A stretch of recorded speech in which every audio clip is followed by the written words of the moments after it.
If Mr. Gandhi was a huge supporter of the British, like I say, why did he lead movements like the Dandi movement, which opposed the British government? And why was he constantly put into jail by the British? Was this too a part of their plan? So tell me, in what way did this Dandi movement hurt the British Empire? How did it do it? Today, if I take a candle march, I grab a bunch of people, some foolish people who think I'm a god.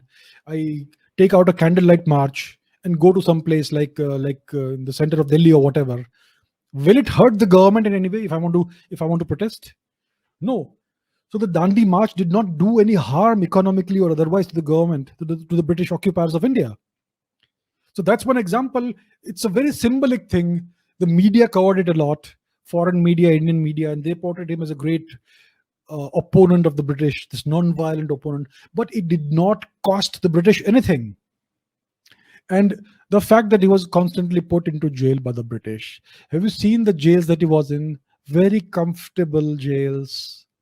So many Indian kings who opposed the British, they were thrown into these jails. They died in these jails. We don't even know what happened to their body. Did Mr. Gandhi have to go through any of that? This supposed jailing of Mr. Gandhi was just a period of vacation for him. And the same goes for Mr. Nehru. These people were on with the British plan, with the British agenda, and therefore they were treated with kid gloves. It is the people, and yet you had thousands of people dying every day in British jails. So how come Mr. Gandhi did not die?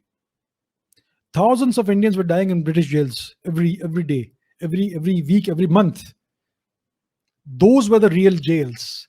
There was real torture there. There were inhuman conditions in those jails. Mr. Gandhi lived in five-star luxury in those jails, in the jails that he was put in. And so did Mr. Nehru. Mr. Nehru wrote an entire book in jail.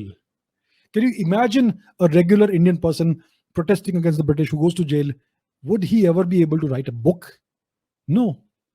So this is all show. This is all it's all show business. Mr. Gandhi was in jail, sure. He did protest, sure. It was all tokenism.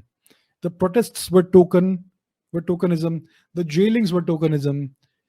He was never made uncomfortable. He was not ever tortured.